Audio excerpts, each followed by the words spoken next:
If you could have a medieval occupation, what would you do? I want so bad to believe I'd be a blacksmith, but I'd be the scrawniest, whiniest blacksmith. I'd be like, I got me a middle sliver in my splinter. Ouch.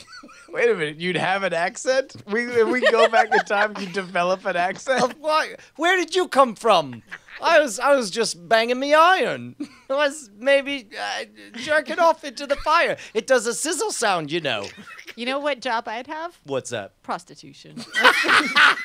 Good move. Booming business. Man, Justin would be like the chief viceroy counselor to the king, whispering in ears and controlling thrones. No, I'd probably just also go with prostitution. Oh, let's do this thing! OMG, WTF, LOL. It is Tuesday night, the only night that has ever existed in the history of mankind, which means it has got to be go time for Night Attack, bringing you the best of the worst of the internet ever since anybody cared to keep a record. Hello, beautiful people in Austin, Texas. I'm Brian Brushwood, joined as always here in Austin, Texas, as he has for an entire month, is wait, Justin, you're not here in Austin, Texas. What's going on here? Hell no. I had to get out. Wait, but I thought we agreed you were going to fly out every week. It's called tossing it up. Is that the dance move? Tossing it up. Is that tossing the salad is what that move's called? No. That's a whole different thing. This is all right. Here's the move. Yep. And if for audio listeners, you can follow along. You put your arms out like you're a scarecrow. Right? Palms up like you're holding giant testicles. Right? Yeah. And you just toss it up. Toss it up. It looks a little like a monkey. Yeah. That's right. Toss it. Watch me toss it up. Toss it up. Justin, if I'm not mistaken, you have a vastly improved studio. All of a sudden, you look very professional. You look like somebody who cares enough about this business to quit his day job. Hell yeah, dude. So, man, here's a fun fact. When you have more time to do stuff, you wind up doing it. That's crazy. So it doesn't just join the list of, like, broken promises that spew out of your mouth nonstop for 5 years straight. So, all right, true story. At some point, you just believe that you are only capable of broken promises, right? And I assume that this is something where it's like when for you and Bonnie as parents, there's going to be a level of you know, in any factory, there's going to be a little bit of rat poop in there, and it's like you guys are just so busy doing stuff with kids that there's always going to be a little sliver of broken promises, just because you have to make so many promises to kids, right? Yeah, at least we got kind of caught up on our Broken Promises app. An app. Download the Brian and Justin's Broken Promises app. What would be on our Broken Promises app? Would you be able to store all your promises, and then, like, whenever one didn't happen, you'd hear a glass shatter? You know, no, I'd like to think it's a self-esteem thing. Like, whenever you're having a down day or you feel like you're not very good, you press a button, and it just pulls up a random audio clip of broken promises that you and I made. Where it's that moment where we're like, oh, yeah, no, we'll totally upgrade that. It's going to be great. Oh, yeah. So whenever you're feeling down, you just hit a button, and it just says, the finals for the Startup Spelling Bee will be next week. Hey, speaking of which, we got an announcement of a new. We're about to make some more promises that we're probably gonna break. All right. So first, here's promises that that are happening. New projects. Brian, we're invading the domain of the youth. Hey, there's literally nothing I can say that won't make that sound like the filthiest thing you've ever said. All right. We're inserting ourselves into all the young people. Okay, Justin is not helping. Not helping. It's just getting more explicit. Let's dial it back. 13 years old and younger. That's where we're going to penetrate. Oh, you're talking about, no, I can't. I got nothing. You're saying we're going to rape children. Oh, whoa! Whoa! Oh my Lord, Brian Brushwood. That's what I thought. Is that not what you meant? Did I miss something? We're making new vines. Oh, which, by the way, in the context of everything else you said, we're making new vines doesn't sound that much better. No, not vines as in jizz ropes. has been the 6-second looping video as created by Twitter. What you've seen at the beginning of every single one of these episodes is an animation from Spearmint Nitrate. What we did is collaborated with him yet again on brand new videos that will all be featured on the @Schwood Vine account, and they're all going to be, Brian, go ahead and give an idea of what people are going to see. There we go. Captain, wake up. Yeah, your mom's woken up from a pussy coma. Captain, wake up. So the whole thing is like, I've had a Vine account for a while, and for whatever reason, it's like it's got like 250,000 followers, and it's like I post my daughter sliding down a snow slide or whatever, and it gets jack shit for response. And it's like we have this Captain Morgan character. He's only a one-note joke, and granted, we can listen to that one note all day long. But we're thinking, what if we broke it up into, just 6 seconds? You really can't say more than just shout the N-word or something, and which is what half of the most popular Vines are. Other than that, by the way, you can do many things in 6 seconds other than shout the N-word. You can call someone a different racial slur or whatever. But the important thing is, like, we're sitting on a gold mine. Like, of all the things we do on Night Attack, if you're going to carve out 6 seconds of it, it seems like Captain Morgan is the best bit. We're giving him his own spin-off series, his own comic strip. Effectively, yeah. So basically, if you've liked the Captain Morgan bits on the albums, if you like the Captain Morgan stuff on this show, then you are going to very much want to follow @Schwood on Vine, because we're doing original stuff. We went and recorded how long? Like easily like an hour's worth. Yeah, 20 minutes plus. I mean, it might as well be War and Peace of Vines. It's like we have a lifetime of Vines in there. And we kind of realized at a certain point that we got the first one back because we had sent it to Spearmint Nitrate. Spearmint Nitrate's like, okay, well, I got some ideas on how to correct stuff and everything. And also we're like, hey, what if we cut up a bunch of old cold opens? And he's like, cool, awesome. So what you're going to see is a collection of old cold opens and some new stuff that we recorded and hopefully some surprises and fun along the way. But it's all going to be Captain Morgan focused because Captain Morgan shouts profanities as one-note joke punchlines, and that is what is the entire canon, the entire platform of Vine. Yeah, that's vine.co/Schwood, SHWOOD. Man, what else is going on? What are we doing this episode? Brian, we're talking about a very important topic. Getting hoodwinked, bamboozled, on a muck.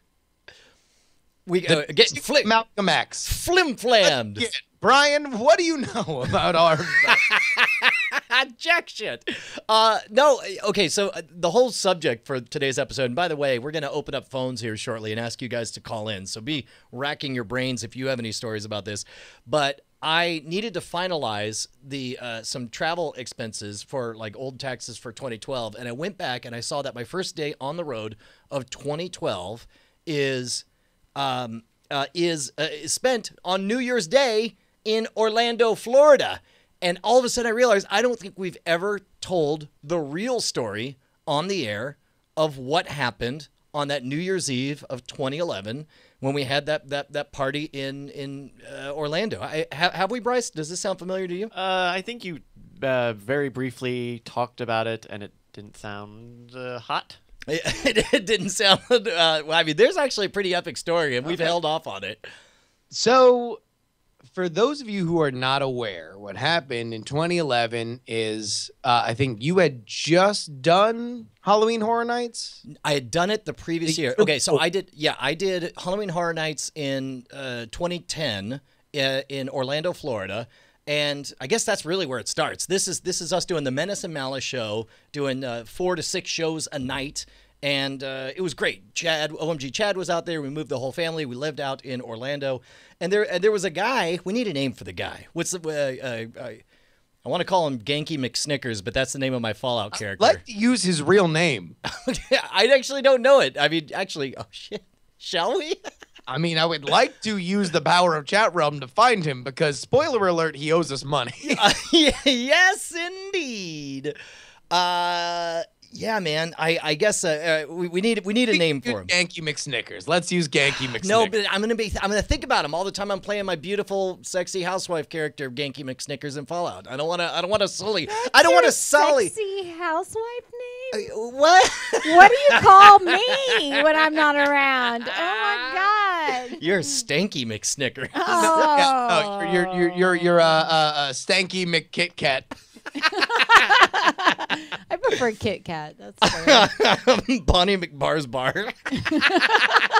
Oh. All right, so Lana Jenko.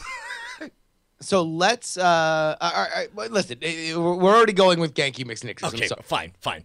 All right, so I noticed that there's a dude who shows up a lot. He's got a season pass. He comes to my show almost at least once a night, sometimes 2 or 3 times.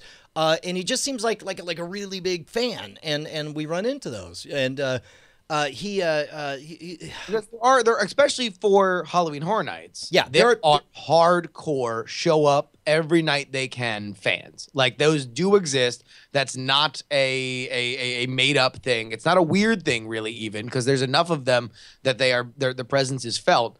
And I remember one time I was up in Orlando hanging out with you guys. We went to do kind of Universal Studios during the day with you guys before you performed there at in the evening. Right. And he showed up and I think either got us or other people extra tickets. Yeah, well, and he says, no, I'm a tremendous fan. I have all these passes and stuff. I do this all the time. And sure enough, he gets Justin and Andrew in, I want to say, both of you guys, right?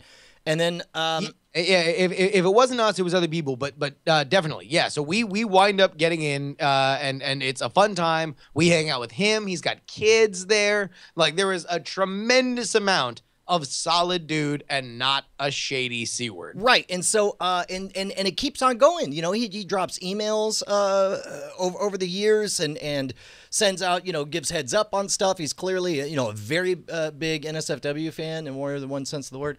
And he at some fat. point, We should also say he's fat. Also, there's a chance he's still listening. Despite the fact that he ripped us off, he might still be fans of us and might be listening right now. or at least his kids. I would like to say that there's only been 2 times that I hoped on an off chance that somebody would be listening to this totally randomly. And that is my father at the end of the Ghost Pet episode and you dirty motherfucker. We have been trying to cut back on cursing on this show, but when we explain what a scumbag you are, I hope that you feel shame. I hope your kids feel shame. I hope that everything around you, an indent in the world that you inhabit, is now lower than the ground around you, because that is what a scumbag you are. So you're giving away the ending, Justin. We got to preserve the mystery.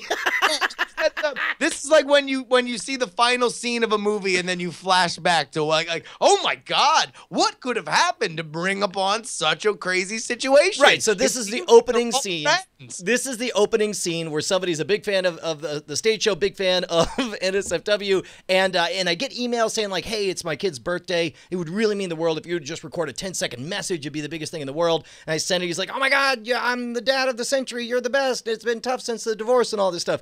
And at some point, I forget how we ended up there during the summer, but he found out that we were coming in and was like, oh man, I got to show you. I've just been in charge of renovating this old He hotel. contacted us. So he starts calling me and you independently. Mm-hmm. Because for me, he's like, all right, listen, I'm renovating this hotel property. It's right next to Disney World.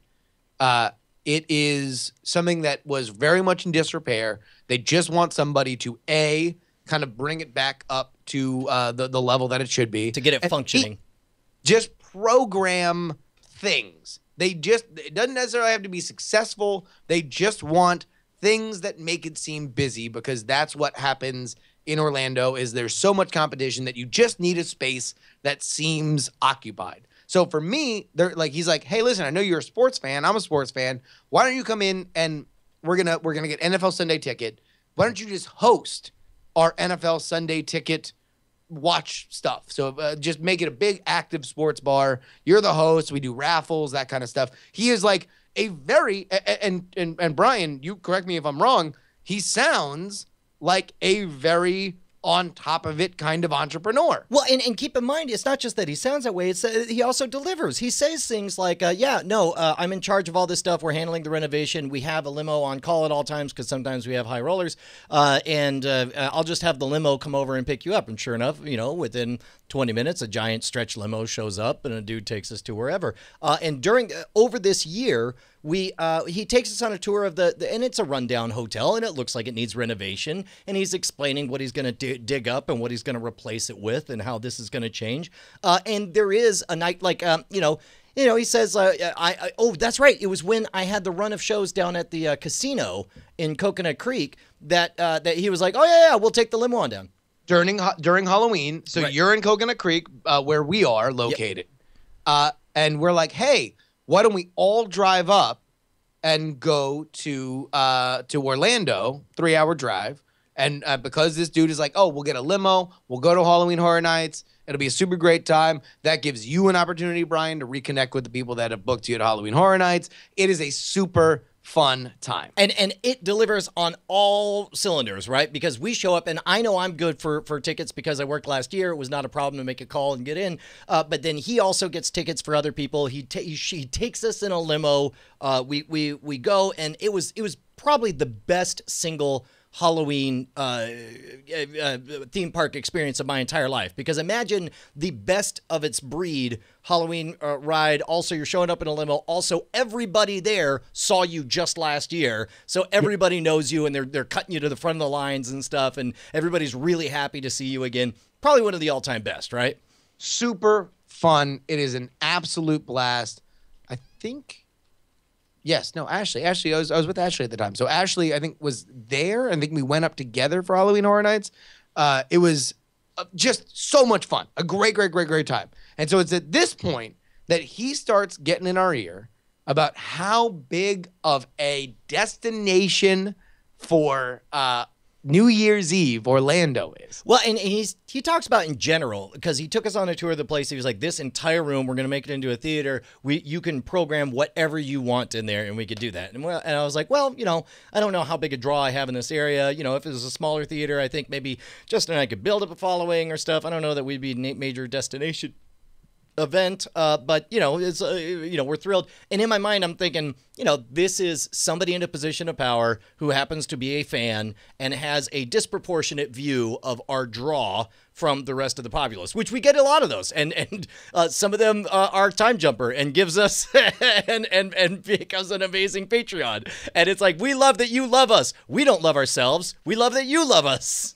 Well, I mean, and he, at a earlier time, this is NSFW era, wants to make us a live franchise, and is spinning big tales of saying, hey, look, you guys are great. We've got this space. We want to make it a convention space as well as a live performance space. So let's start out with a New Year's Eve event, because that's a slam dunk. We can just list New Year's Eve party on an Orlando ticket website, and it will just sell out instantly, because Orlando, I forget what his stat was. Orlando was like behind Las Vegas and New York City as the biggest New Year's Eve destination. Right. And the whole time he's talking about setting us up as regulars in some theater there, we're kind of distancing. We're like, well, once it's established and once it's there, sure, if you need someone, let us know or whatever. And so New Year's Eve sounds like the perfect opportunity to, if this is a gigantic, 4,000, gala, 4,000 person gala, then yeah, we can handle hosting duties, doing our silly stuff, and also, just as a safety net, let's book the Bizarre Magic show, because we know for sure that's polished material, and we're pretty sure Justin and I can, get everything else going for the rest of the night, because, he says, oh man, I got huge acts that I'm going to book for all this.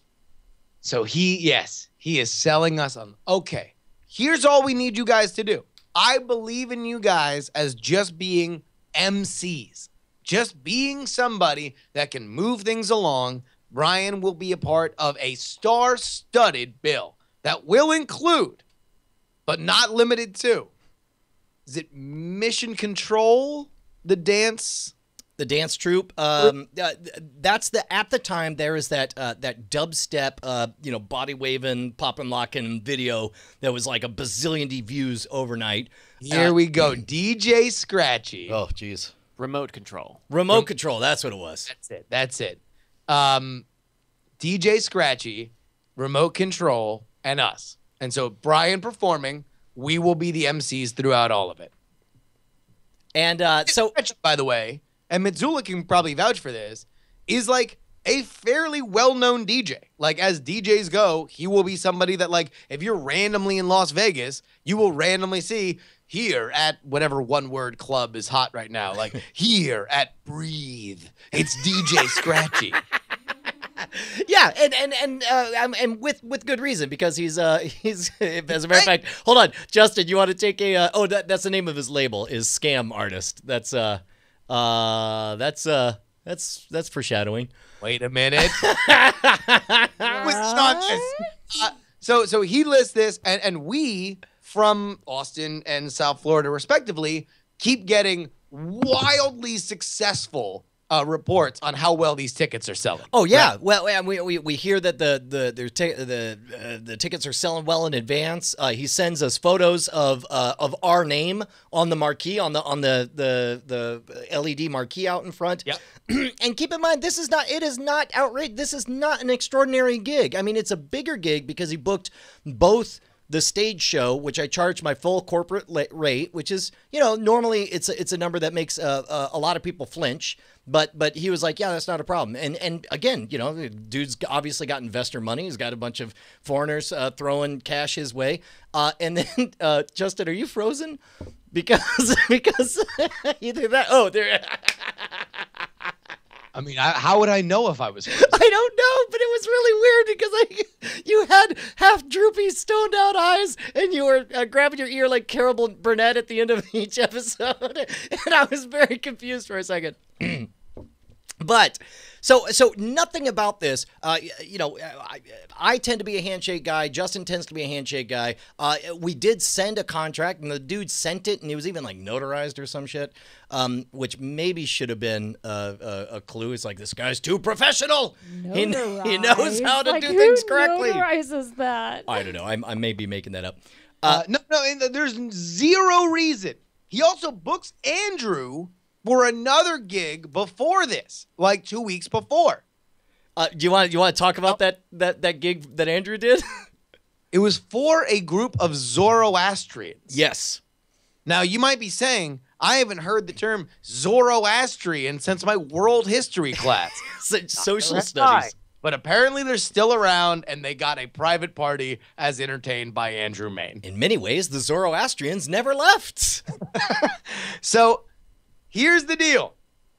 We show up. So first, we put the word out. If you have been a longtime listener to this show, then you will know that we were talking about our New Year's Eve event. And again, we knew you can kind of hear, I don't want to say a bit of hesitation, because I don't want to pretend like we're smarter than we were, but there was a little bit of hairs tickling the entire time, where it's like we kept asking, like, is this really going to be as big as this guy says it's going to be? And it's like, let's push, but but not so loud. At first, we were assuming that this would be, and this is from Weird Things 2011.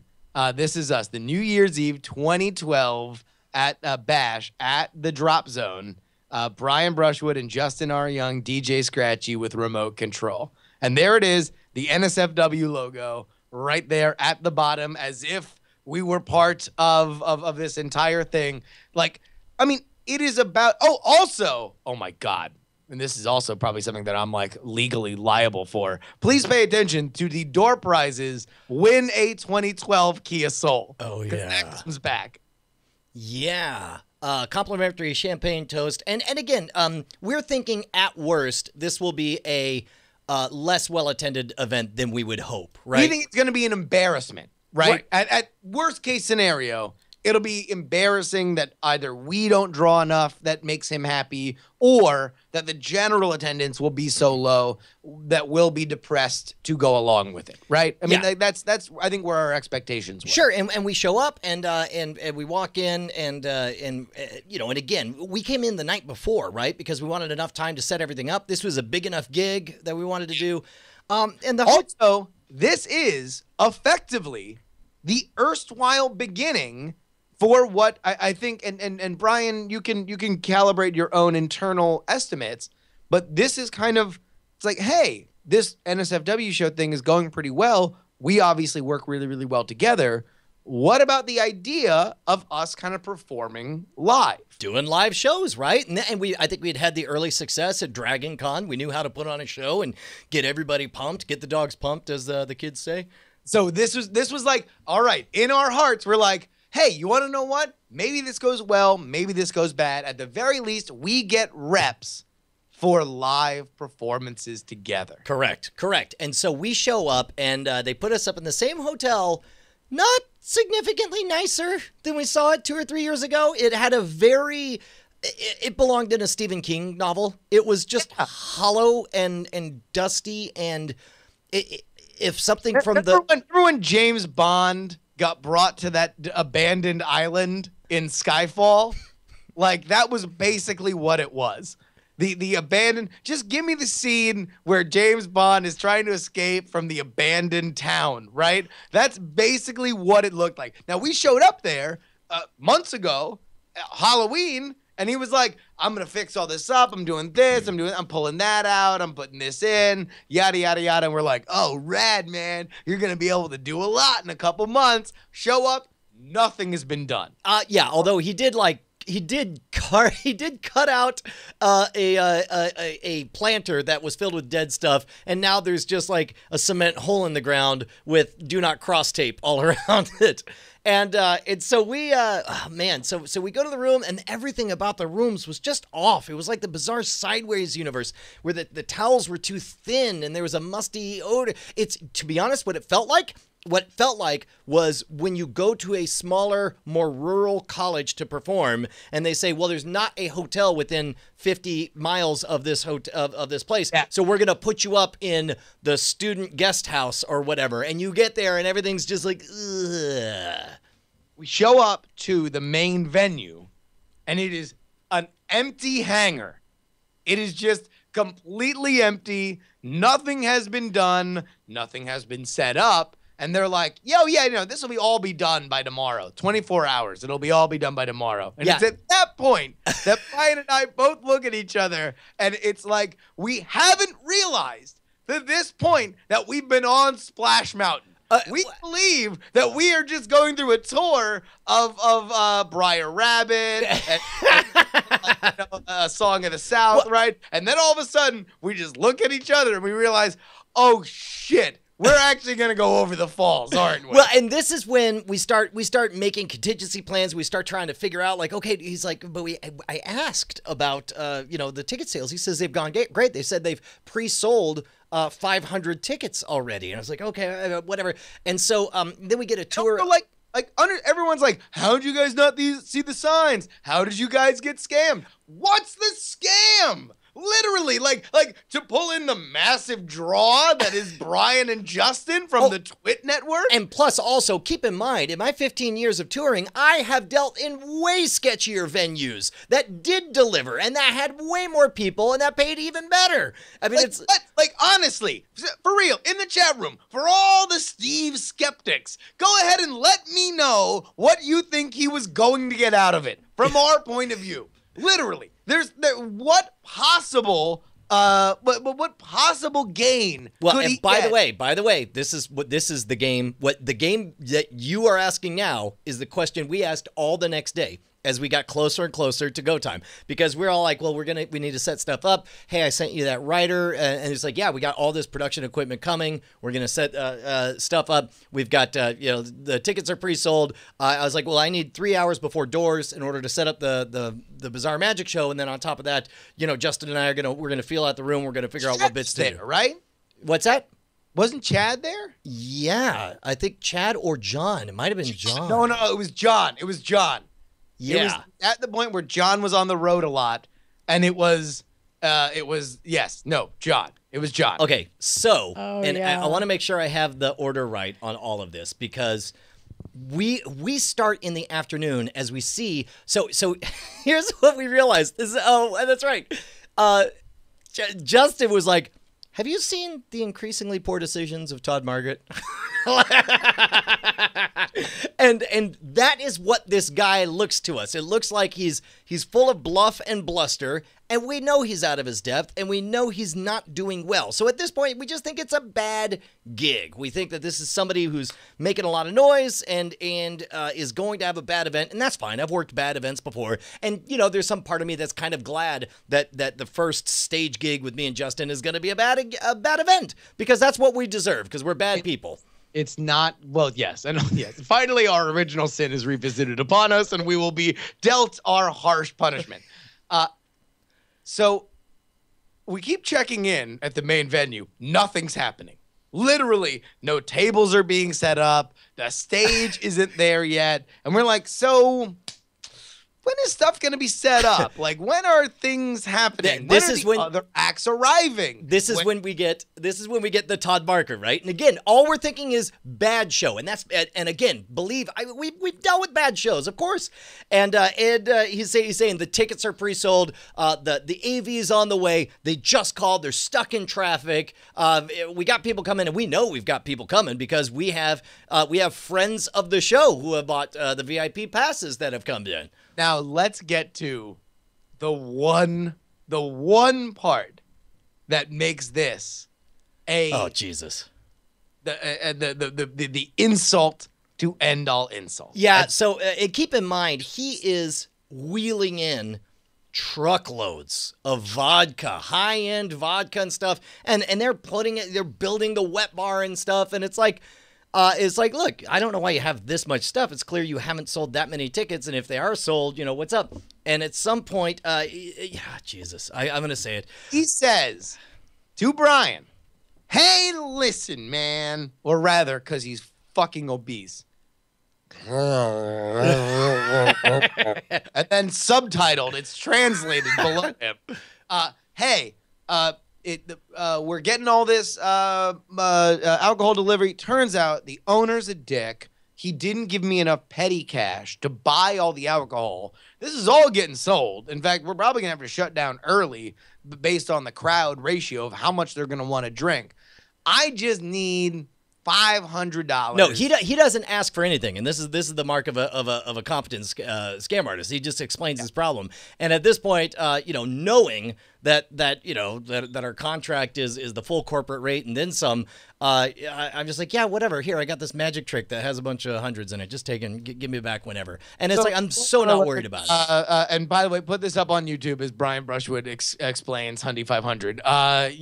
There's a magic trick in which you turn a certain denomination of bills into hundreds of bills. Shocker. Hundreds of dollars.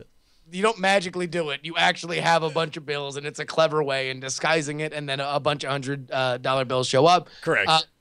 What happens is Brian disassembles the $100 bills and gives it to this guy to buy his alcohol.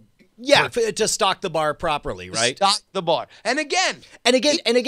The thinking at this point is, well, F it. If we're in it this far, I mean, if he's going to stiff us, what am I going to care about, $400 or $500? It's like, we'll be super stiffed on everything, whatever. That was the second most awful part of this whole story for me, is having to hear you whine about, oh man, I get that guy.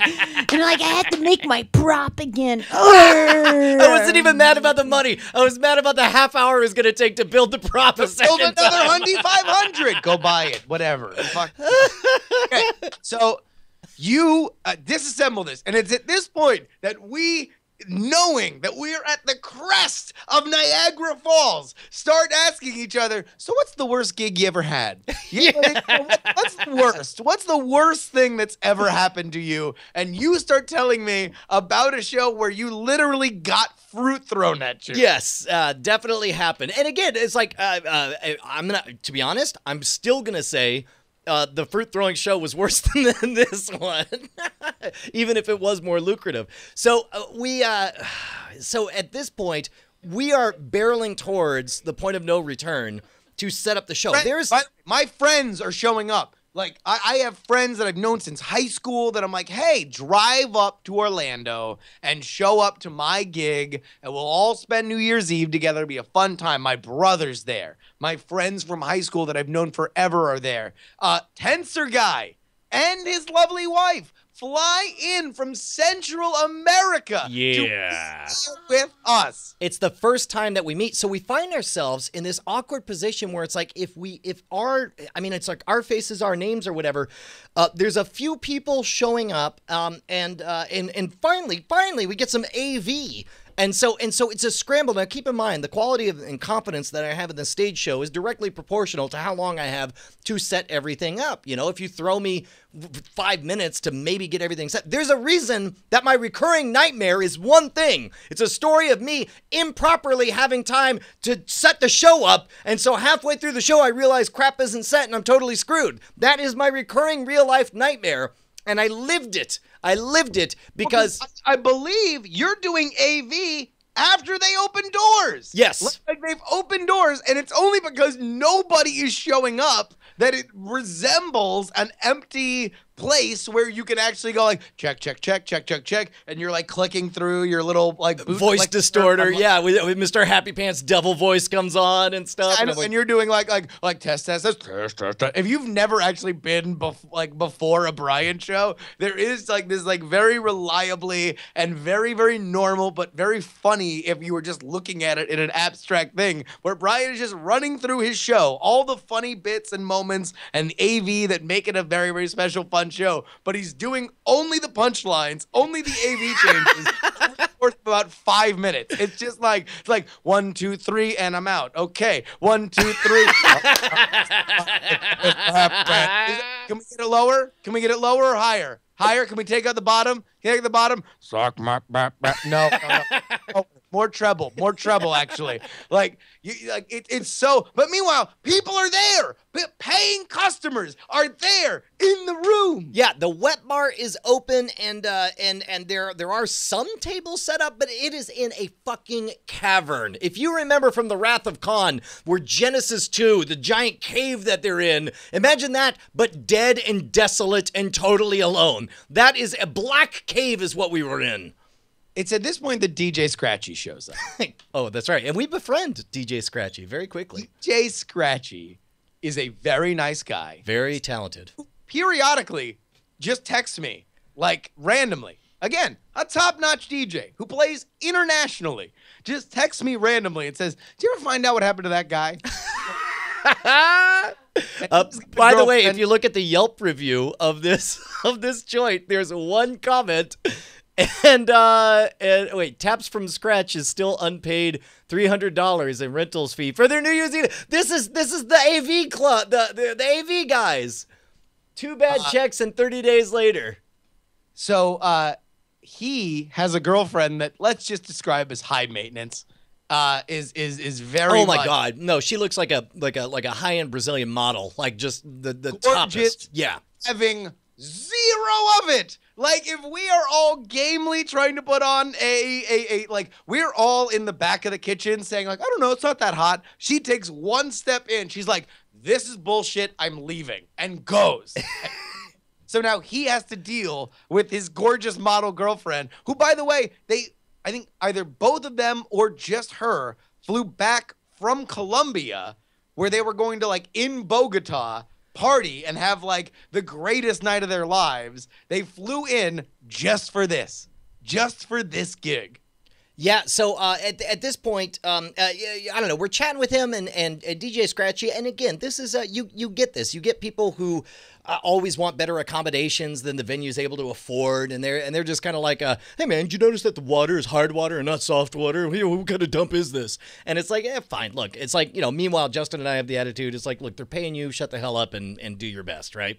So everything is going terribly. Nothing's happening. Remote Control, the dance group, is like tweeting about how they like may or may not have been like never contacted about it. Like, well, and they said I believe they had a Facebook message that's saying, "Oh, we're trapped at this airport. We can't make it out. What's going on?" And then at some point they start Facebook messaging us because we're on the bill, saying what's going on with all this. And we start to feel this noose tightening, and we're thinking shitty gig, terrible gig, bad gig, bad gig, bad gig. And that's fine. That's fine. I've worked so many bad gigs. But then the creeping realization of like, how are we going to get paid? Like, and how many of these scenarios, like, and this is when we start talking about the Todd Margaret, where it's like, all right, if this is a Todd Margaret thing and he's full of bluff and bluster and he doesn't know what he's doing and he's a bad promoter, then that's fine. It's like, but how do we get paid? And at some point, I very seriously told Justin, I've got it. And he's like, what? I was like, I know what this is, and I know why we're going to get paid. He's like, why? What is it? And I say, money laundering. and I said, he's got some kind of drug money. He pretends to put on a big thing. That's why the tickets are pre-sold. Doesn't matter that nobody's here. He's going to show on paper it was a $50,000 profitable night, and that's why we're going to get paid. And I was like, we're all going to get stuff because all right, so eventually people start showing up. How would you describe the randos that show up to this event? Confused? Very confused. Sleepy. Like they are just random German tourists that have just been hoodwinked into buying whatever ticket this is. And they just walk in and it's either Brian performing his show with like my marauding lunatic friends screaming and yelling in front. Although for the record, I should point out that if you were one of the 12 people gathered in a clump at the front there, I put on a hell of a show. That was a hell of a I believe it.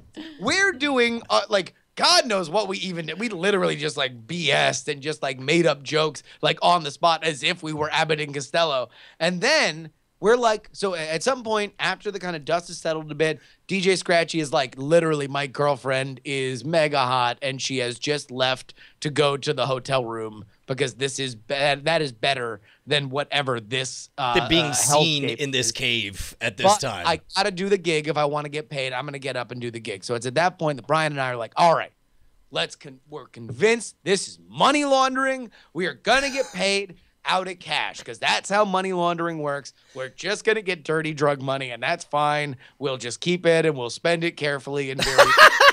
We'll spend it in different municipalities for the next 20 years. It'll be great. Good.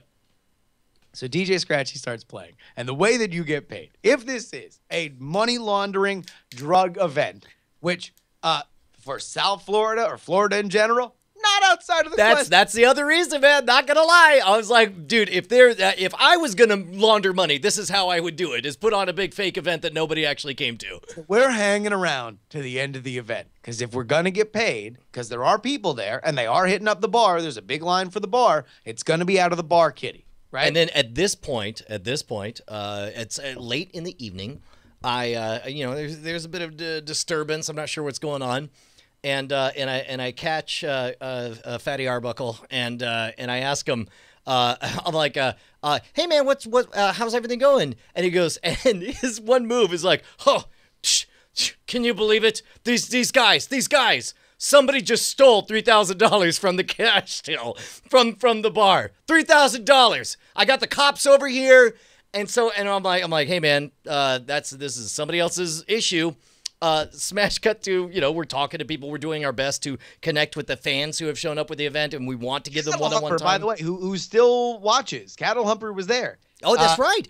He was a little bit disappointed. He was not shy about telling us, like, hey man, your gig kind of sucks. We're like, dude, worst ever, right? Yeah. Like we apologize for you making your way up from South Florida to Orlando to spend this time with us. Hopefully the sparkling nature of our personality is enough to make it not a total disaster. So there is, all of a sudden, he comes up and says, oh, wait, somebody stole stuff. And we're like, okay, sure. So we start talking to everybody else, at which point a full-on cops style redneck hayseed, a traitor to my native state, a brawl erupts between everybody on the bar staff. Oh shoot! I was not there for that. I don't even remember this. Oh no! You were there. At this point, you might have been in a shame coma in which it's not all memories. No, but you were that's there accurate. Because as soon as we hear that the money's stolen from the bar, we're like, okay, so we're not getting paid, right? I think we can all skip to the end. We're not getting paid. This is like, it is a full Jersey Shore, like, no, you shut up. You shut up. You stole this. No. It was that tiny poor bartender chick was being accused, and then oh god, this is the part that makes me want to punch that. No. Remember this. Before the gig, flashback to before the gig, we wound up doing an interview with a random lady who was a fan of Orlando stuff. And she was like, guess what? My son is working at the bar at your events. Yes. That was the dude yelling and screaming at this poor little lady who might have stolen it. Who knows? That was this sounds like a bigger setup. Like you randomly got interviewed. Oh no. Like her son was working the event and she has a radio show and she is like, oh, well, I'll interview the main headliners for my son's event. And then, and it's like, her setup was real hokey, and it was a Skype interview that was like super awkward. And it's like, in fact, we should find that interview because it's like, but it can. I'm sure that they will. So they all of a sudden are like, oh my God. And it is screaming, it's yelling, it's pandemonium. Oh yeah. Also, at some point, the 69 boys show up. That also definitely happened. But the part that breaks my heart is that they have that poor little, imagine the tiniest, most adorable, bubbliest Hooters girl is sitting, and picture she's wearing a Hooters costume, sitting on the sidewalk, and there's cops staring down at her, and Fatty Arbuckle's walking around, and he just says, hey man, look, if you took it, then fine. I don't want to press charges. I don't want to do nothing. I just want to have this thing settled. And then, and knowing, how all this was, and knowing that this is almost, that this is certainly part of the scam he's perpetrating, and that he's the one that pocketed the money, just makes me all the more disgusted. I hate it. Yeah, Bone Crusher and the 69 Boys were at a separate hip-hop event that was also so poorly attended that they combined with our event at some point, because they're like, hey, listen, man, can we borrow your mics? And we're like, dude, whatever, man. This is such a shit show. So the Bone Crusher and the 69 Boys put on whatever dude they have on their label who's rapping. So by the way, the scared German tourist who was initially coming in and sees Brian Brushwood performing and is like, what the hot hell is going on? Now has to listen to the super heavy bass of the rapper that nobody's heard of that happens to be on the 69 Boys record label. And it's just like, whatever. At this point, we've got the other guy. The situation is yelling at somebody else like, you stole it. Meanwhile, Fatty Arbuckle, Snickers McGentrifier, or whatever his name is just like, oh, I don't know. Who stole the money? Brian's like, my $500. My friends are like, we're wasted. My brother's like, there was a roach in my room. And that's the point where we just pass out from sensory deprivation. Yeah, dude. At that point, it's like we just want to make good for our people who are there. We don't fucking care whether or not we're gonna get paid. We don't know what's gonna happen. It's like it's happened. It's done. Whatever. And then the next morning, and we go to bed, and we just sit there. And it's like 2:30, 3 in the morning, and we're just sitting in the hotel room with like a bottle of vodka that we swiped from the bar. And then there's this moment when I just look at Justin and I'm like, we got show raped, bro. Like, I feel filthy. I feel used and abused and discarded, and this was terrible. And at this point, we start getting texts from DJ Scratchy saying, hey, I told the guy I wouldn't leave until he handed me a check. He handed me a check. I did a cell phone deposit, and it bounced, and so I'm getting another check. And we're just like, why? Why? Here's the deal. We realize that we're not getting money. We realize that we have been show raped. We both gather our underwear from tattered pieces on the floor, and metaphorically, Brian leaves. And I'm still in the hotel room when he calls me. And he says, by the way, we still need to give away that Kia Soul. Oh, that's right. That's right. I forgot all about that part. So we know that we are not going to get paid, and there is somewhere there exists a Al Qaeda with all the excitement of somebody in an ISIS video admitting they're a Mossad spy before they get beheaded. I reach into a bowl and say somebody's name as having won a Kia Soul. Because apparently there was a Kia Soul, and legally they had to show that it was given away. So I am complicit in probably somebody stealing a Kia Soul, and I could probably go to jail for the fact that my face is on that video saying that somebody won it. All right, so let's go into legal disclaimers here. This is the true and faithful account within the bounds of what makes sense to say on a comedy show of our experience with this. We had, man, I hope they nail this fucker to the wall because that was some bullshit and that was a bad, bad show.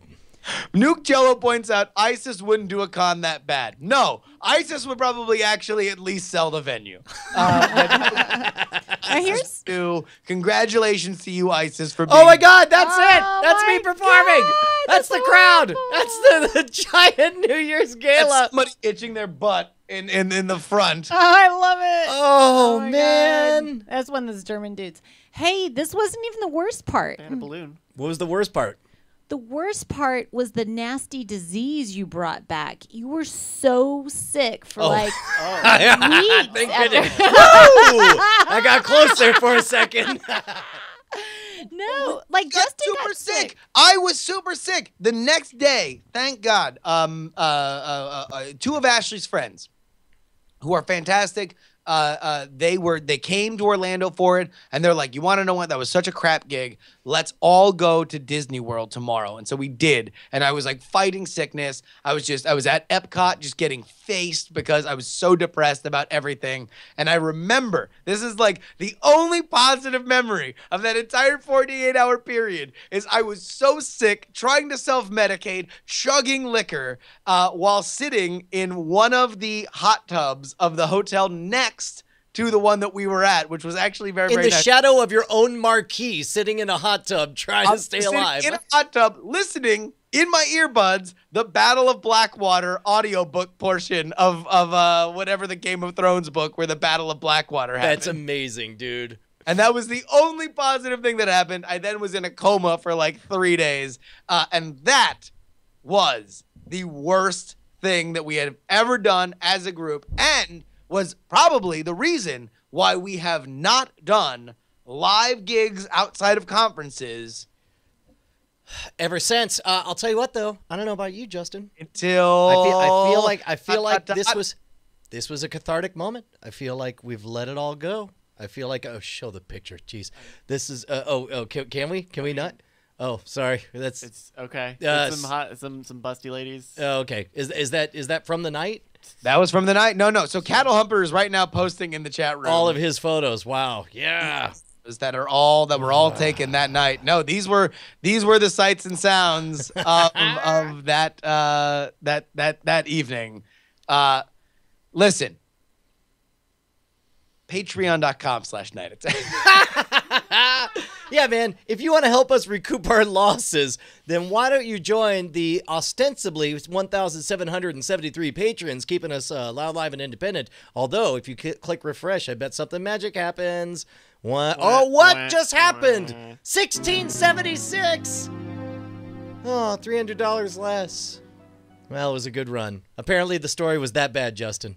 Oh my God! Did everyone just abandon us? Abandon ship?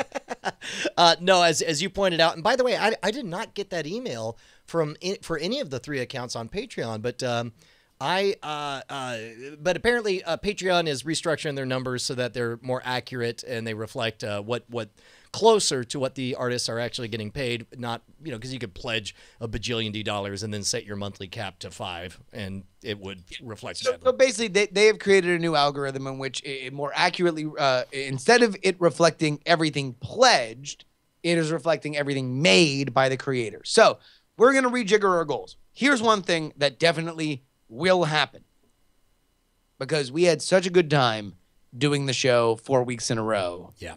Live and in studio. And I was in Austin after the Go game that I did on Friday.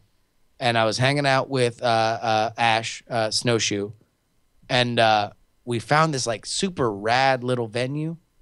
And we were like, man, wouldn't it be rad if we just on a random Tuesday night, Austin's got so many live venues. Sure. If on a random Tuesday night, we were just together and did a show live in Austin. And it wouldn't have to be, I know sometimes it's like you like a podcast that's intimate. It feels like two people, but like I listen to Smodcast. I like it when it's just Scott and Kevin. But I got to tell you, the show has an electricity when you listen to their live events, and I like them because it's not every week, because it's kind of sporadic.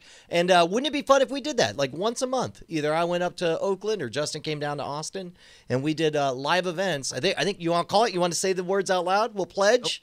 Well, and instead of us doing it in studio, super fun, what if we did it outside of the studio? What if we did it in a live event space? We had ourselves a live show that would have an energy unlike anything that we've done in studio. We would have a rock star experience for anybody who's ever wanted to do a meetup with us. We would have a small batch, awesome experience that everybody could say, I saw them live. Would that be pretty good?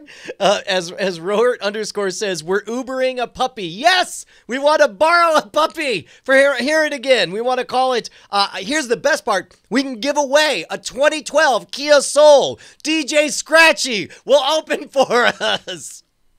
Oh my God! What if we actually did a live event with DJ Scratchy for New Year's Eve? I feel like we've just bonded so much with DJ Scratchy. I feel like we could probably get the friends and family raid. The 69 boys will be there. Dude. Brusher will be there. He ain't never scared. All right, so yeah, so we're figuring it out. We're targeting the new year, 2016, and more news to come. But you can support it by going to patreon.com/Night Attack. Don't forget, of course, you can email us at mail@nightattack.tv, and you should follow the show at Night Attack Show on Twitter. That's at Night Attack Show, all one word. And, of course, you can join the conversation by setting up the hashtag #ChatRealm, ChatRealm.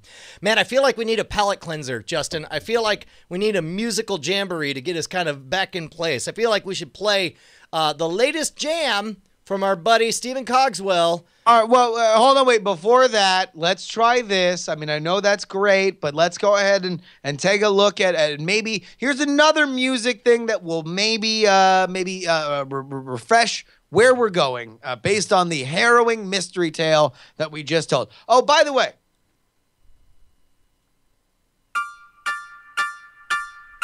we never heard from Evil Antics again. In fact, months later, I went to Orlando looking for him. The man at the gate said he hadn't been there. And in fact, the owners were looking for him. And if anybody had found him, that he was going to be sued for tens of thousands of dollars. It's gonna be the biggest New Year's Eve party of all time. We got DJ Scratchy. I'm just saying is all. Remote control's gonna be there. And I'm working on my weight. I'm getting the bariatric surgery. It's gonna be great. All right. Brian, we formed a band last week. Yeah?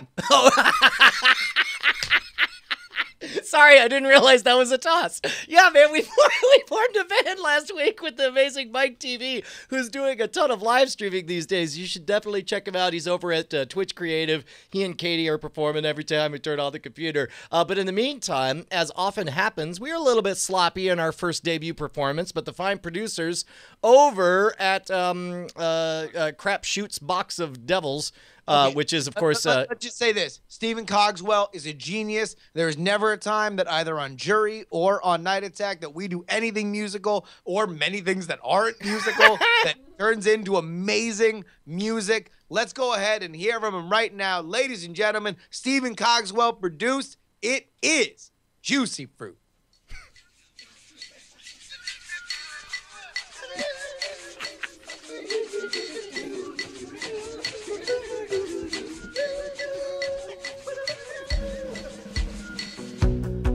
There you go.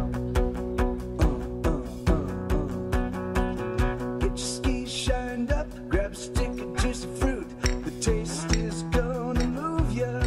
Grab a stick, pull it out. The taste is gonna move you when you pop it in your mouth.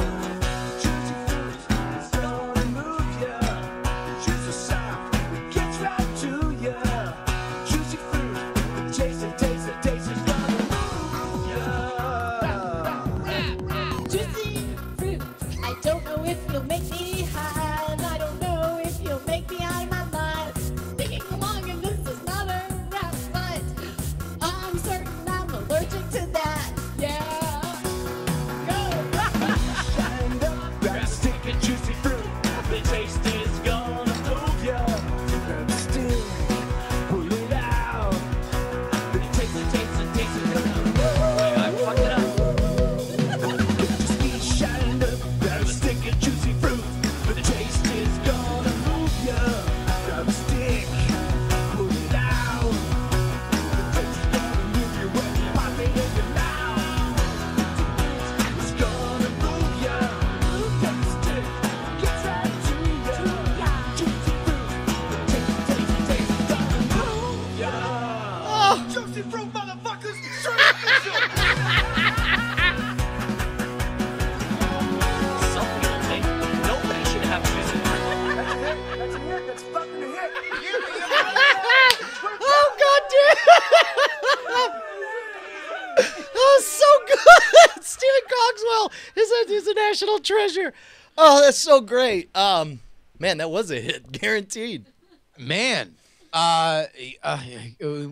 here's the thing about Mike TV, is especially when you're around him, it is hard for you to process the fact that that dude is a legitimate rock star. Mm-hmm. And Because then he's so unassuming. well, because you hear it, like, even when we're screwing around, it sounds like a bunch of friends screwing around. And then whatever that it is, whatever that it that separates a dude playing guitar from a rock star is, Mike TV has it. And so you listen to that and you're like, yeah, Mick Jagger is screwing around with his idiot friends one time. Like he's so good. Go ahead and check out, somebody get his Twitch down below and just spam it in the chat room. It's twitch.tv/MikeTVLive. Mike TV Live. Man, what a treasure. So many great people. All right, Justin, we got a couple of different directions. Real quick, Bryce, do we have an ad this week? Yes. Oh, wow. Hey, Forgot about it. man, Justin, all this talk about scams has me. All this in. We went, listen, every once in a while, you go to the Fish Show where they just play the one song for 45 minutes. That's just what happened during this episode. We thought for whatever reason, we're like, oh, yeah, no, that New Year's Eve story, 15 minutes. We're in, we're out. We went there, we didn't get paid, boodly-doo, and The then, fifth like, an drum hour solo after- later. Yeah, let's take a moment. Oh, hold on. What's that one? What about the dancing? Did you win? Yeah, hey, man, look. Yeah, that's later. Oh, there's still. Yeah, sweetie, we This went is an a hour on the first act. long This is episode. a 3-hour episode. Oh It's my like we're going to do gosh. everything. We still have to open up the phones. We still have to hear about Justin's gas story. We still have What? the gas story's gonna just be there. Okay. later. In the meantime, what if you wanted to make a tribute or say if you wanted justice for our situation and you wanted to hunt someone down, you wanted to make a website so that people could collaborate and work together to right the wrong that we perceive we've had, what would you do, Justin?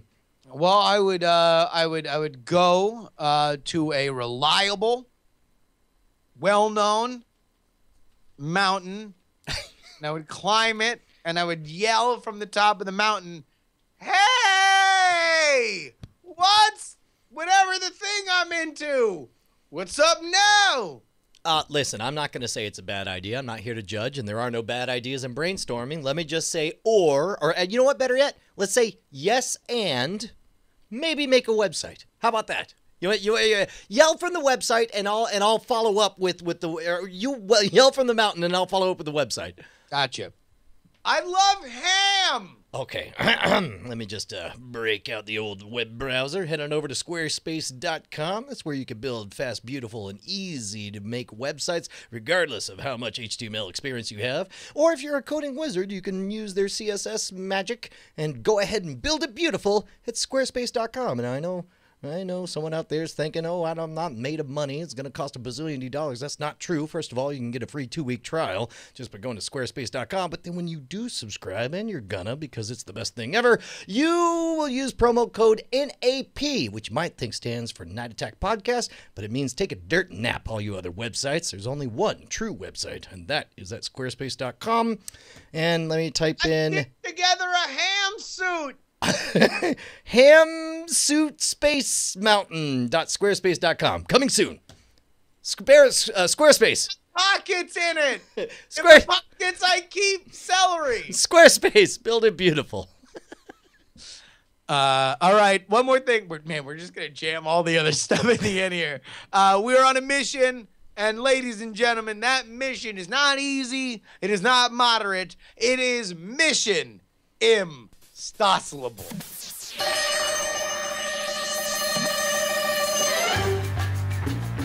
Oh, yeah. For those of you guys who don't know, me and Justin have a fever. It's an itch that can only be scratched by one mustache, and that mustache belongs to John Stossel, ABC's 2020 host of Stossel on Fox Business Network, and strange icon for me and Justin to obsess over has become... This is not an obsession. This is a quest.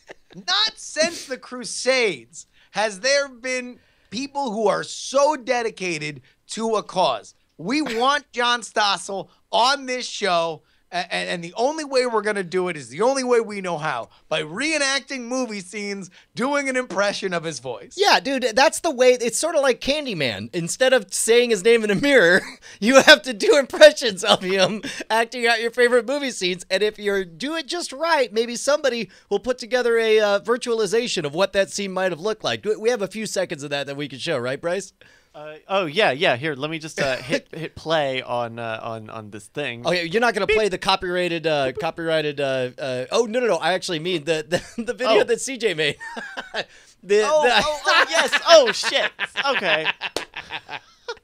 You thought I was setting you up for that? Here's what we designed. When we had this idea, the idea was we would do these scenes, people would make their own creations based on them, and they would eventually just keep feeding them to John Stossel's Twitter, that somebody would have to pay attention. All right, this is the best #1 attempt so far. Some people think, no, forget it.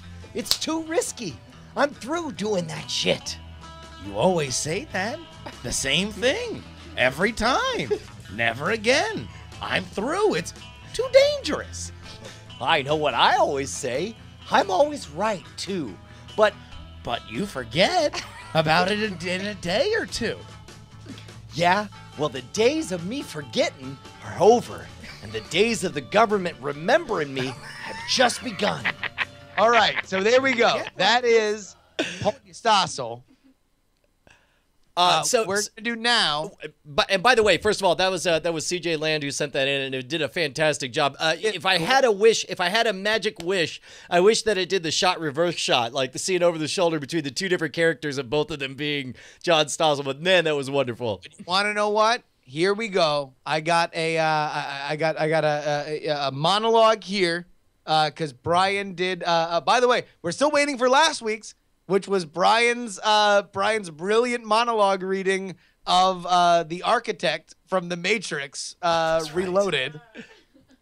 So here we go. This is my monologue of Quint from Jaws in Mission ImStosselable. Y'all know me. Know how I earn a living.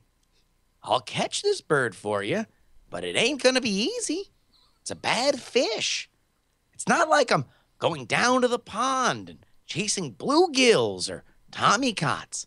This shark, the government believes, will swallow you whole. A little shacking, little tenderizing, and down you go. Now, we have to do this quick. That'll bring back the tourists. That'll put all your businesses on a paying basis. But it's not going to be pleasant. Now, I value my neck a lot more than $3,000, Chief. In fact, James Randi says that he'll find him for $3, but if I catch him, I'll kill him for $10,000.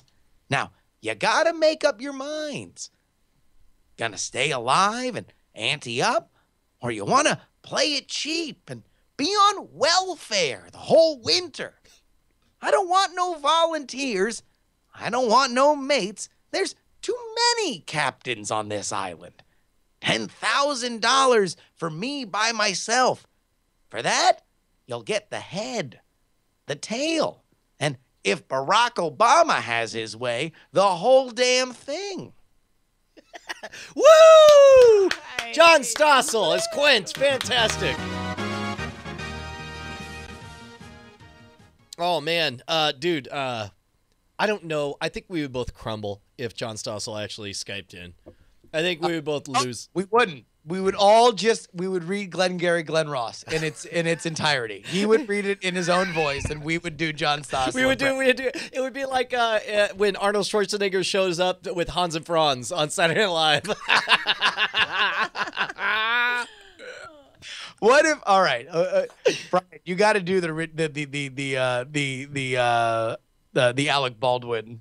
The Alec Baldwin coffee is for closers. Oh, dude, no. Yeah, right now, we'll say that for next week. I think that should be next week. Next week. Okay. Next week, Brian, will you commit to doing John Stossel? Coffee is for closers. As Alec Baldwin as my witness, I swear it shall be done. Also, I'm giving away a 2012 Kia Soul. It's gonna be amazing. I guess all we have left is the is Dance On, right? And the movie draft? And the movie draft. But yeah, let's And jump in. Diamond Time? By the way, I tried 3 times to watch. We are now at the point during Dance Showdown when they no longer do weekly challenges. And they also don't share the weekly fan favorites anymore because now all of the voting, it's down to the wire, boils down to who has the most hardcore fans, it's a popularity contest. It's Skateland over here. And I intend to show up with all of my friends to cheer for me as I do my solo dance, which I tried 3 times to watch this and I couldn't. I watched like 3 seconds of it and I stopped. I need you to break this down for us, Bonnie. Oh, my. Yeah. What do you want me to say? I mean, it's not like I'm kissing some other woman. Oh. Full-length dance routine. Let's see what Bryn and Brian from B Squared put together. Oh, I remember you telling Oh, I'm definitely kissing another woman.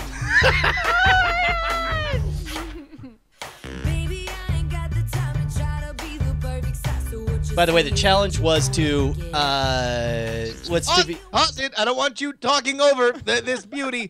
What do you have to say? And then we continue it unmolested. Okay, all right. The challenge was to perform as an iconic couple, and we went with Gomez and Morticia Addams from the Addams Family. Pick Bonnie. I'm just going to say Bonnie, and I want you to give me, whenever I say Bonnie, your one-word reaction to what is happening on screen, okay? Okay. All right, let's play it.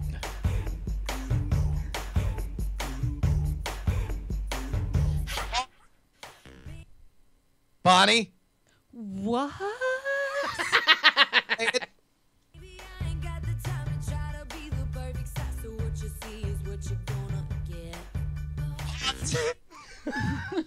Bonnie? Where's that hand going? Play.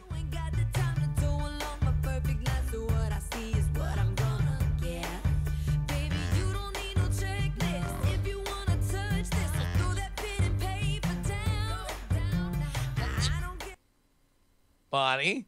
What?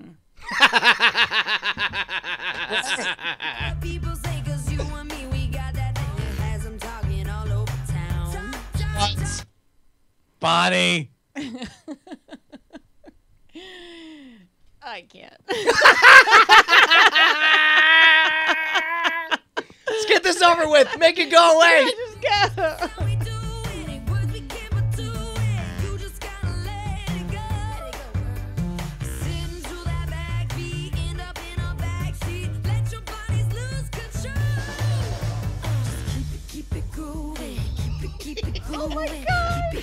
He's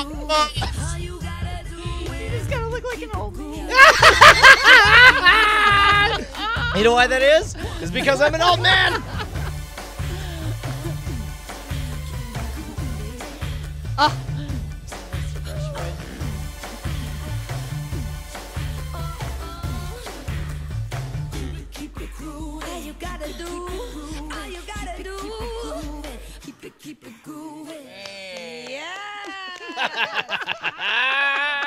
Oh, wow. Nothing makes it seem quite as embarrassing as when you just cut to 3 people that are creepily watching you.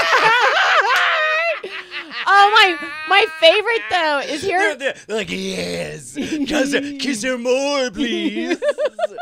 Yeah, but with all the charm of the villain in 8mm, they are all just sitting on the other end of the camera like, no, go. It's Morticia, right?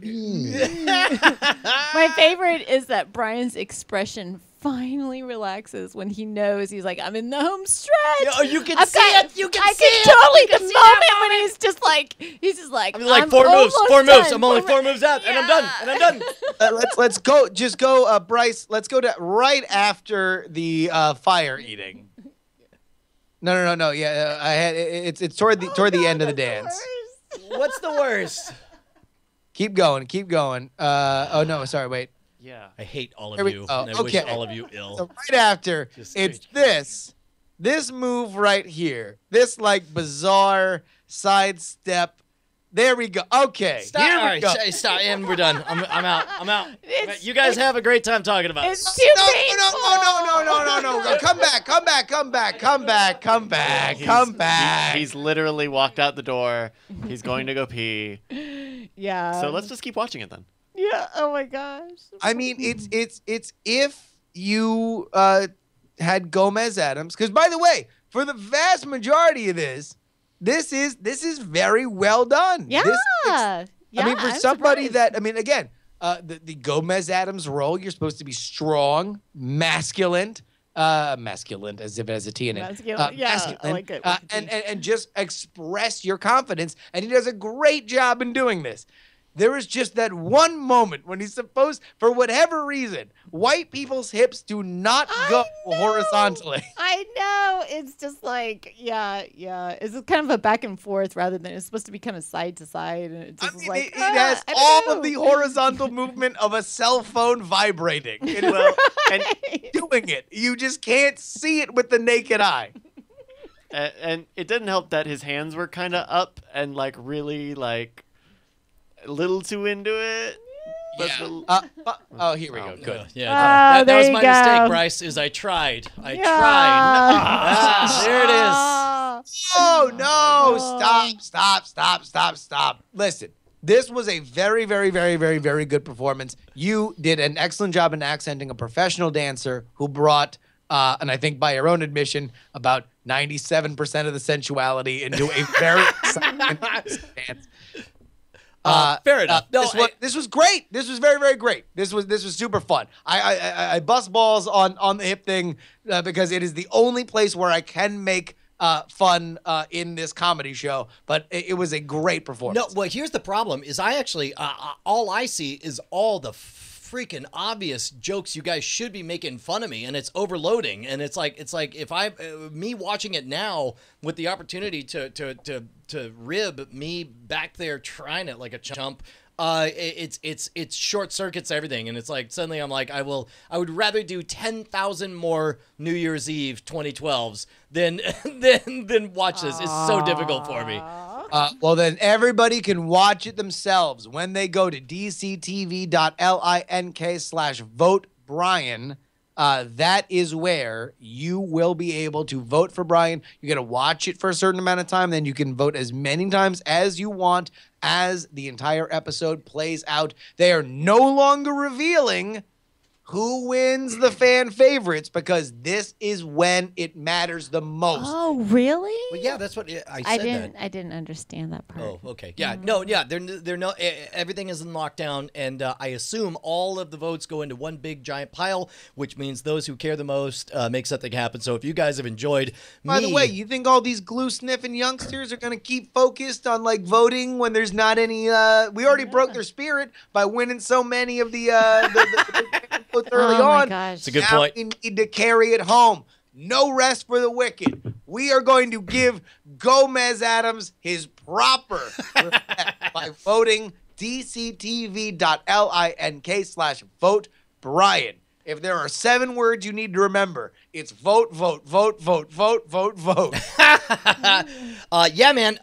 Yeah. By the way, it didn't help that I don't know if do they show the fact that that we were not popularly received with this dance? Is that all in there? I assume so. With the judges? Yeah, the judges didn't like it. There's like the other half of this video is a whole judges. Yeah. Okay. Well, Yeah. it's we don't even need to watch that. That's Wait a that's minute, me. so you had to eat poop in front of people? Oh, sure. Look at my. Hold on. Go back to my plastic grin as I freeze. I'm not upset to hear this. Oh. Yeah, no, and you know they're all like, what's up with you trying real hard instead of just being real happy? We like you when you're happy and bad. Go back to bad. Don't try. And I was like, So at any rate, But you know what? Like, I thought was really sweet was what was her first suggestion. Like, what characters were you gonna do originally? I don't remember what was She it? said Lucy. Lucy and Desi. Yeah, Yeah, and I'm just like, and he knew that would slay me. Like, oh he yeah, would no, I never- actually that told would've her been- no. Yeah, She wanted Lucy and Desi, and Bonnie's been a tremendous fan of I Love Lucy since she was a kid, and I was like, man, it's already a big enough deal for me to come out here and dance with some other chick. I couldn't do that to Bonnie. I thought that and- was so sweet. That was like, that's true love. Was there any non-Latin American male roles that you considered when discussing which couple you were going to do? Is Godzilla and the Muto Latin American?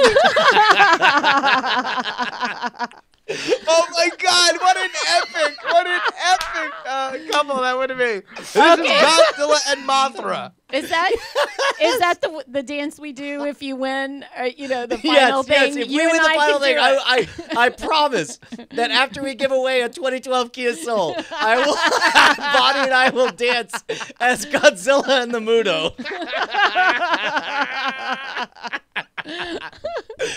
No, in all seriousness, look, man. I mean, it's so hard to expose the most sensitive part of your underbelly, and it's like this is the first time. Everything else I haven't minded because it's been like a Band-Aid ripping off, but it's like I can't even watch it. I can't. This was watch the it. longest. This was probably the one you worked the harder than the other challenges that you could always write it off. All right, pull back the curtain. This has been such an honest episode so far. There was a big live collaborative performance that Brian was at and I was at, and a friend of ours was at. This is, again, Halloween-centric, since so many of our stories are Halloween-centric this episode. But a friend of ours was performing. Brian, let me know at what point you know what I'm talking about. All right. And we all watch these performances, and Brian comes back to Andrew and I and is like, hey, our friend doesn't give a F about his performance.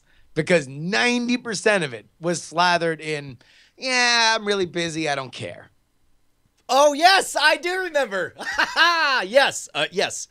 So everything that like has gone up till now you've been able to write off and didn't have time. We just got a game performance and that was what it was. This was the first one where you couldn't hide behind the like time limit, random challenge kind of stuff. And it was just you putting your ass out there.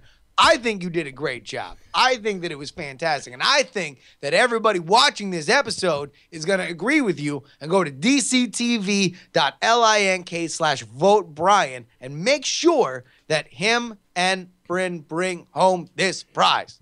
Speaking of which, we got to get Bryn on next week's episode, I think. Oh.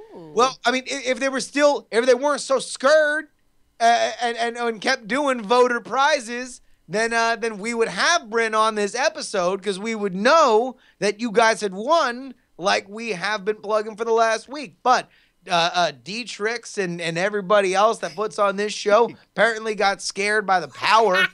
He's there. That's not true. That's the way it goes every season. And now, I mean, allegedly. Okay, sure. So anyway, the Bilderberg conference says, "Hey, listen, we gotta go over here. You think it's a coincidence? All of a sudden, D-Trix says, okay, hold on, let me call up George Soros and says, okay, Barack Obama said that we can't let B Square win. Okay, am I the only one seeing the dots, Pierce? Am I the only one connecting these? A to B, B to C, D, B to B. Right there in front of you. You know what? I think you're right. 1776 is the amount of votes that you need to get to win. Yeah. Do you think they're trying to pump like other people's votes so that you guys don't run away with it? Or? What do you mean? I don't know. I mean, you got the No, the only one who we won fan favorite every week except for the one that Gabby won, and Gabby is legit. I would say the certainly the most comfortable and probably the most talented dancer because Gabby got paired through a cosmic coincidence with the choreographer that she naturally was a super fan of and followed his YouTube channel on. And so it was like, imagine studying someone that you dig a lot and then showing up at a dance competition and find out you're paired with the person whose stuff you've been studying for a long time. So her dances are impeccable. But of course, the winner is not the quality of the dance. This is supposed actually to show growth. And actually, That's what they say. The winner is really the one who tried really hard, and I tried really hard. Tried so much harder than anybody else. Did you A for effort. Did you see that hip that hip thing there that he had to leave the room for? I can't. Oh, you're killing me. Was Gabby paired with? What's that? Who was Gabby paired with? You can look up his name. He has a huge YouTube channel. It's bigger than Scam School. It's No, wait, hold on a minute, but she was a big fan of his? Yeah. All right. Don't insinuate that this is. No. Hey, Brian, wait a minute. So wait, Gabby was paired with who? It was Matt. Matt's. There he is. There's Matt Stefafinas.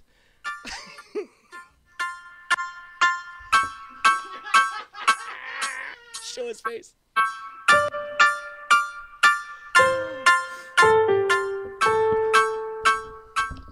I mean, I'm just saying. Yeah. Matt Stefafina is super badass. He's awesome. Actually, I mean, everybody. There was not one nasty person anywhere in that entire production. I'm sure they're all great. And they're all going to be really, really, really nice when B Squared drives off in their 2012 Kia Souls. It'd be amazing! Oh my God. Can I trade this car for a Kia Soul? No, not this year's. I want 2012s. I'm a vintage man. I like to collect Kia Souls. Can we please have the 2012? It was a great year. DCTV.link/vote Brian is where you need to go. Movie Draft Minute. Welcome to Movie Draft Minute presented by CosmicRadio.tv for the week of November 16th, 2015. I'm your host, Roberto Villegas.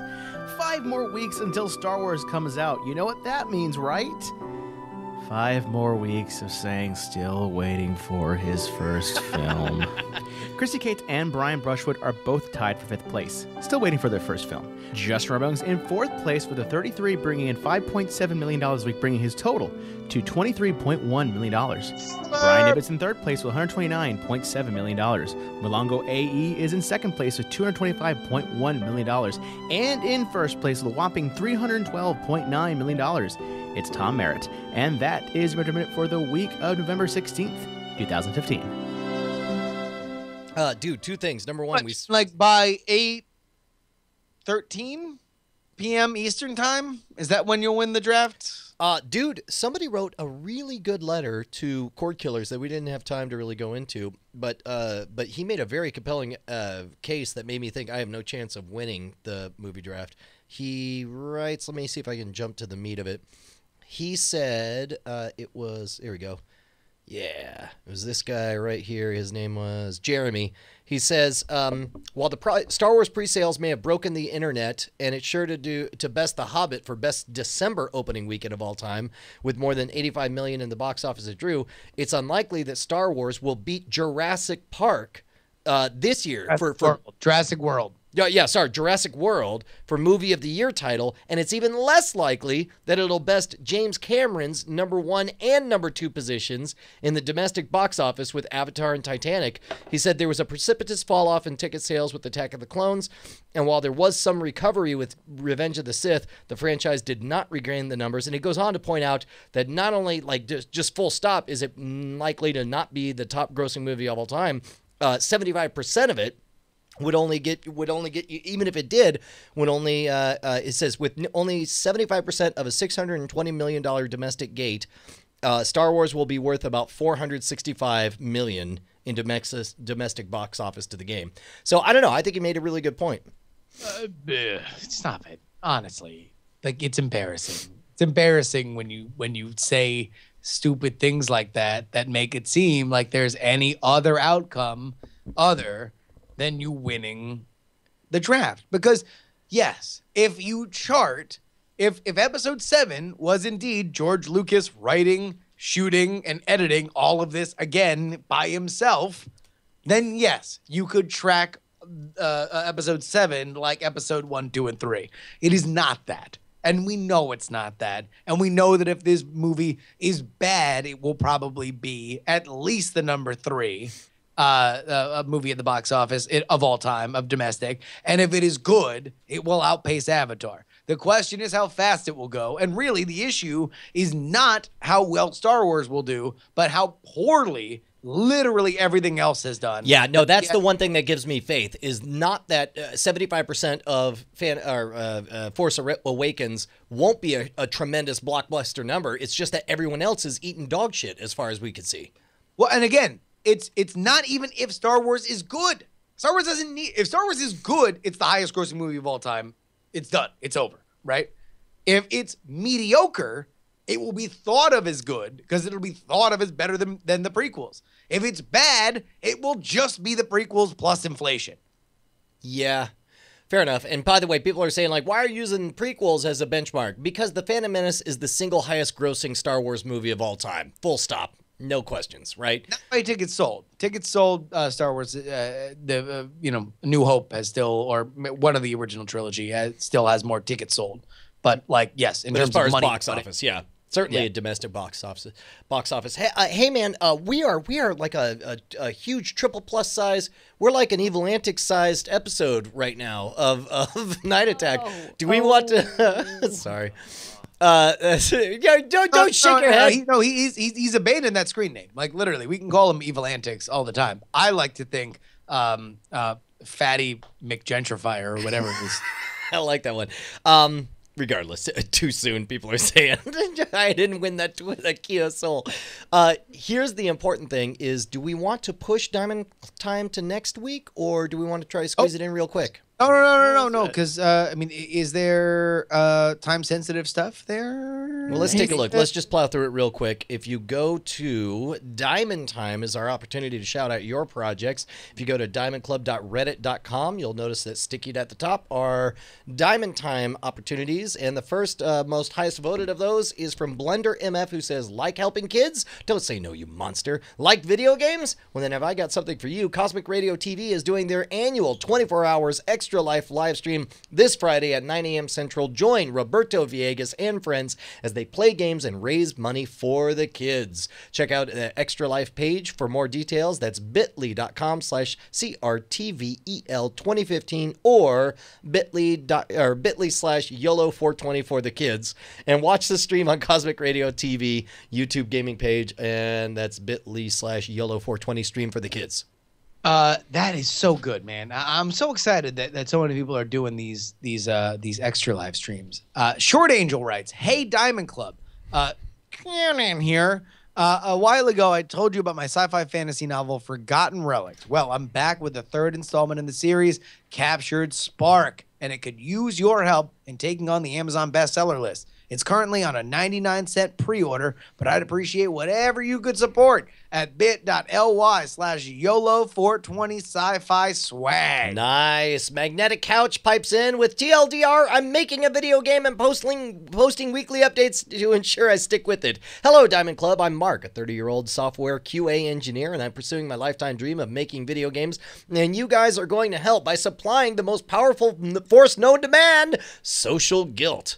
Once a week, I'll be posting updates here with my latest progress. I'll be getting most of my work done during the lunch breaks at my full-time job and on weekends, but knowing that I have all of you guys waiting for my next update will make sure I stick to it. So the first thing I'll be doing is putting together a solid game design document to organize my work around and guide development. Next Tuesday, I will post the GDD here for you guys to see. I don't have a site to share yet, but you can follow me on Twitter at Tamarken. That's TEHMARKEN. Dynafire friends, Diamond Club. Dude, I love this. This is a use of Chat Realm and Diamond Club that I've not seen before. The idea of putting yourself out there only for the purpose of committing to it and sticking with it. I guess I did the same thing with the dance thing. Dude, that is so rad. And here's one more thing that I want to shout out. On the Weird Things podcast, we had a buddy of mine that I've been on his podcast, Aubrey Sitterson. A thing that he was not able to shout out because it was not announced yet, but it is announced now, is that he is writing Street Fighter X G.I. Joe, a crossover comic book event next year. He is the writer of it, and he was telling me about it a couple weeks ago. It is super rad what he wants to do with it. So how about everybody head on over to at Aubrey Sitterson on Twitter and say, it's rad you're doing the comic book. Hooray. Just write that and everybody tweet at Aubrey Sitterson. It's rad you're doing the comic book. Hooray. That is awesome, dude. Yeah, make this guy feel loved. Let him witness the full power of this finally operational Chat Realm system. Listen, very, very honestly, he is a great guy. He does a fantastic podcast called Scald. He does great pro wrestling stuff, so I know there's a bunch of wrestling fans. If you have not listened to Straight Shoot, listen to Straight Shoot. It is his wrestling podcast. He's a hard worker. He's a hustler. He is very much of our vein of let's create rad shit on the internet and let people find it. I highly recommend anything he does, and I'm super excited for him on this project. Man, oh man, Justin, this was an amazing episode. When we talked at 5 o'clock in the afternoon, and we just sort of threw out there, I don't know, I was going through Texas and I saw this event in 2012. You want to talk about it? I didn't expect it to be this epic saga that it was. I think we kept the ball aloft. And by that, I mean we punched each other's testicles. Yeah, man, I think we learned a lot this episode. I think we learned that... people are saying, tell the gas story. Oh, well now my friends will have to wait. That might be a live situation. Yeah, you want to say a live show? No, I mean, we'll tell the story of the gas story next week. Wait, is that a reference to something? I don't get it. Remember Frodo Baggins? First episode we ever did? Oh, shoot. I'm sorry. Yeah, no, sorry. It ducked out on Frodo Baggins. I didn't hear that part. Yeah, no, we'll talk about why Justin's gas was written on a woman's teat. Somebody put cats on that Frodo Baggins picture. It'll be so excited. It will be so excited. I'm drunk. I love you guys. That about wraps it up. Justin R. Young, The Contender's got a new website, thecontender.us. Go ahead and check that out. Pre-order. Literally, these things are rolling off the printer right now. If you want to get it by Christmas, if you want to buy one for a friend, you want to buy one for yourself, you want to make sure that during your Christmas parties with your family, you are able to play the card game that everybody is talking about. You need to order it now. I can't tell you this enough times. Vote DCTV.link/vote Brian. I'm drunk too. Hey man, die on a fire, beautiful people. See you next Tuesday. Oh, Justin Robert Young, every time you go, I get so sad that I wanna drink a warm glass of Drano. Night attack. Night attack. Night attack. Night attack. Night attack. Night attack. I love you.